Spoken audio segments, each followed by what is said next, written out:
you can, love Beethoven symphonies with all your heart, and there's room in your heart, for so much more. That's the dangerous place with classical music, is that we start feeling like because we have sort of a knowledge base, we're good. Like we don't need to look outside of that. Welcome, everybody, to the WFMT Artist Icebreaker series, where we're diving behind the scenes on some of Chicago's biggest stages this summer. Today, our special guest is classical pianist Lara Downes, who will be performing alongside the Chicago Sinfonietta, Rachel Barton Pine, and Ifetayo Ali-Landing at Ravinia this September. But Lara, to call you just a classical pianist is, I think, massively underplaying your artistry and musical advocacy. You have a wonderful, very varied career. You're a musical advocate, an artist who's passionate about discovering historically ignored composers. I'm curious, when did your journey with music begin? I think that my first footsteps along this path really were directed inwards. I think I was really just looking for understanding about where I personally fit in this musical tradition. I grew up with a pretty traditional conservative classical training, which meant lots of portraits of lots of dead white men on the walls of my practice studios. And, loving the music so much and also not seeing myself reflected, like literally reflected in this history, just sort of sent me searching. I don't know how I knew it was there, honestly, but I had some sort of sixth sense. And that's very directly connected to the program that I'll be sharing at Ravinia. Do you remember one of the first artists or composers that you discovered when you started searching? Yeah, sure. Well, so, in the music history books, there's Mozart's sister and there's Mendelssohn's sister, right? And there's footnotes. But then there's Clara Schumann. And Clara Schumann was so fascinating to me. She was such a prodigy. She developed as an artist throughout her life. She was just this powerful figure. So that was probably my first kindred spirit. And then later on, I really wanted to understand more than I knew about American music specifically. And so that led me on this search for composers of color, for women, just for the sort of the broader diversity that's, right beneath the obvious surface. And one of the first composers I found along that journey was Florence Price. And this is a good 15 years ago. And at that point, Florence Price was just a name in an anthology of piano music by Black women composers that I found in a library. I also found Margaret Bonds as well. Some scholarship had unearthed a few pieces of music, but I didn't know anything about their lives. It's rabbit holes. You encounter two figures like that, and they take you to more and more discoveries. That sounds so exciting. You play so much diverse music, so many different types of backgrounds. What makes a piece appealing to you to play? I think the answer is authenticity.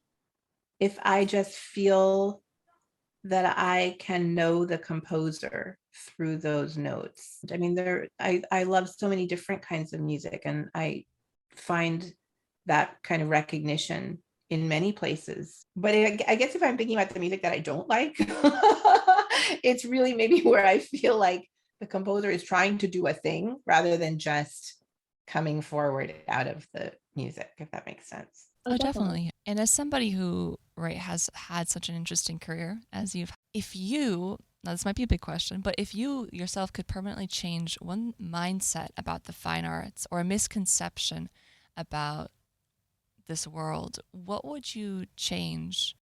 A few things. I think primarily this notion that the art form is fixed, that it's like rigid. There are people who love the greatest hits, or what we tend to call the canon. And that's fine. But the canon was never meant to be something that didn't expand.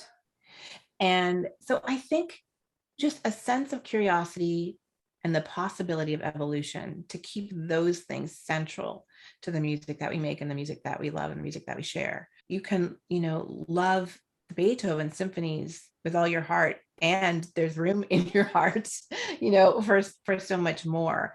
And I think that that's the danger. That's the dangerous place with classical music, is that we start feeling like because we have sort of a knowledge base, we're good. Like we don't need to look outside of that.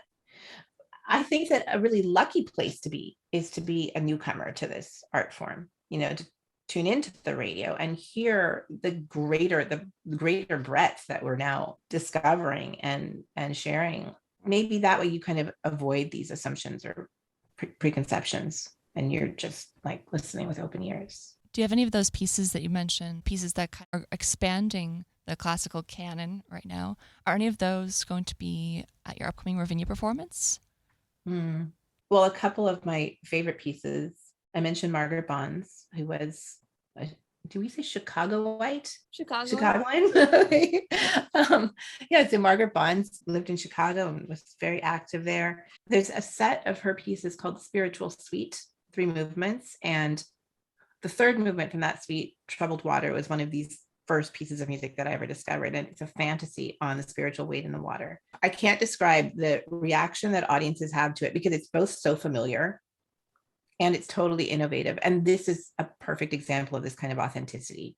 Like she's expressing herself through this ancient song and also infusing it with everything she knows about classical music and the symphonic tradition, and also what's happening around her in the world of music, which it's jazz, it's all of these influences coming together, and it just like bubbles up. My work focuses a lot on American music because I think that we deprive ourselves in this country in our musical habits of knowing ourselves through our music. Familiarity in American music is exactly the thing that actually connects us where we might not know that we're connected. This kind of like musical DNA that we share, and it's complicated, but it goes really deep.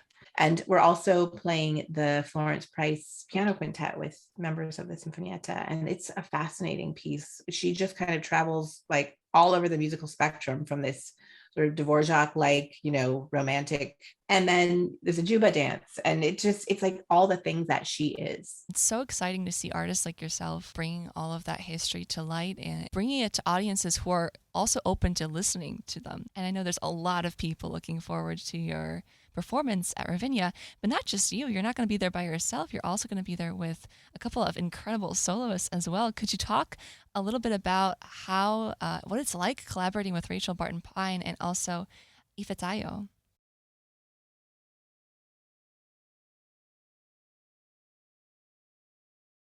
We're both just basically big nerds who love to, research things. And when you talk about advocacy, Rachel has been working so tirelessly and so hard to promote music by Black composers for a long time, and with really an eye to the next generation. And she's been creating all of these resources for teachers and students, which is hugely important in our field.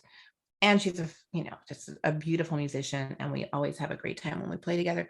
We are playing what I know is a Ravinia premiere, if not a Chicago premiere, of an Andante by Florence Price. And Ifetayo is somebody I've known since she was really little, and she's getting not so little anymore, but she's just such a rising star and such a force of nature, beautiful cellist.